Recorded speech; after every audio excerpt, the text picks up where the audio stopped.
Hello friends, कैसे हैं आप सभी। अभी जिस तरह से नई खबरें आ रही हैं उसमें ये बात स्पष्ट होती जा रही है कि अब यूक्रेन और रशिया के मध्य युद्ध कभी भी हो सकता है।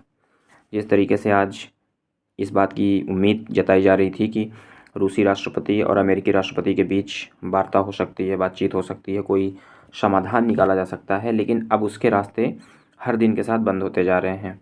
रूस की तरफ से कहा गया है कि फ़िलहाल कोई योजना नहीं है अमेरिकी राष्ट्रपति से मिलने की, और ये जो है विदेश मंत्रियों के स्तर पे ये वार्ता कर ली जाएगी। रूस अमेरिका की तरफ से इस बात की संभावना भी जताई जा रही है कि रूस ने जगहों को चिन्हित कर लिया है वॉर करने के लिए।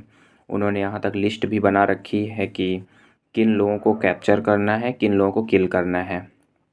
तो एक तरीके से अंदर खाने जो रिपोर्ट आ रही हैं वो युद्ध को लेकर ही सारे इशारे कर रही हैं कि युद्ध की स्थितियां पूरी तरह से बन चुकी हैं और ये युद्ध कभी भी हो सकता है।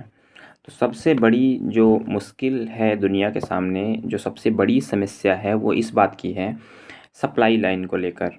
इसके बारे में पहले भी सभी लोगों ने चिंता जाहिर करी है और अब ये चिंता और भी अधिक हो गई है, क्योंकि एक तो ईरान पे अमेरिका के पहले सैंक्शन लगे हुए हैं। उन सैंक्शंस की वजह से 10 लाख बैरल जो ऑयल है, वो कच्चा तेल जो है वो मार्केट से बाहर है। ओपेक कंट्रीज से बोला गया कि आप तेल का उत्पादन बढ़ाइए, प्रोडक्शन बढ़ाइए, ताकि मार्केट में जो कमी हो रही है इसे पूरा किया जा सके। ओपेक सदस्यों ने दो टूक जवाब दिया कि चूँकि जब कोविड के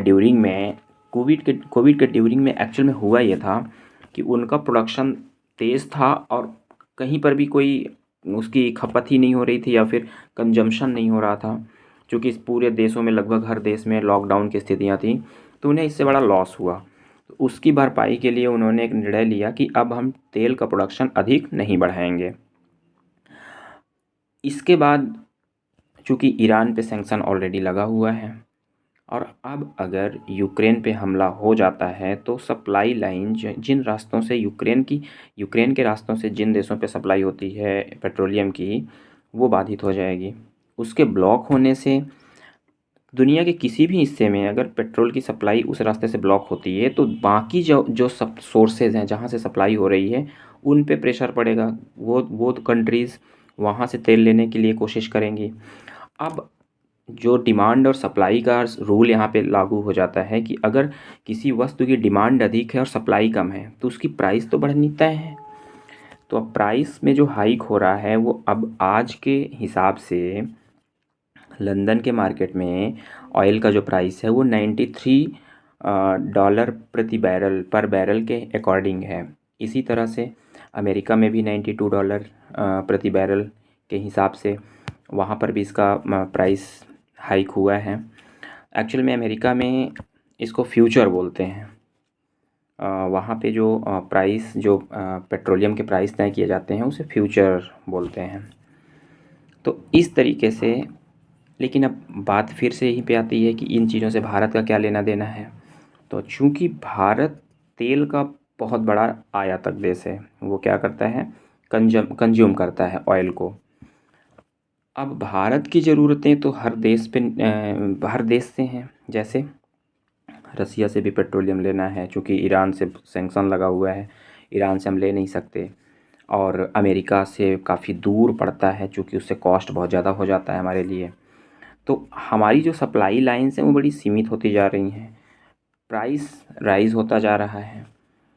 अब समस्या हमारे लिए इस बात की है कि जो हमारा अभी आर्थिक सर्वे और जो हमारा बजट पास हुआ है अभी रिसेंटली, उसमें ये बातें कही गई कि अगर भारत का जो ग्रोथ रेट है वो 2022-23 के लिए 2022 एंड 23 के जो इकोनॉमिक रेश हमारा ईयर है, फाइनेंशियल ईयर है, उसमें हमारी ग्रोथ रेट 8 से 8.5% हमारी जीडीपी की ग्रोथ रेट होने का अनुमान लगाया गया है। लेकिन इनमें ये बातें बोली गई हैं कि अगर दुनिया भर के जो कंट्रीज़ हैं या जो हमारा ऑयल मार्केट है उसमें यदि तेल की कीमत $70 to $75 प्रति बैरल के आसपास भी रहती है तो हमारी ग्रोथ रेट इस हिसाब से आगे बढ़ जाएगी। उसमें कई सारे फैक्टर होते हैं, कभी भी ग्रोथ रेट को डिसाइड करते समय कई सारे फैक्टर होते हैं कि वर्षा जो हमारा मानसून है वो ठीक टाइम पर होना चाहिए, फेल नहीं करना चाहिए।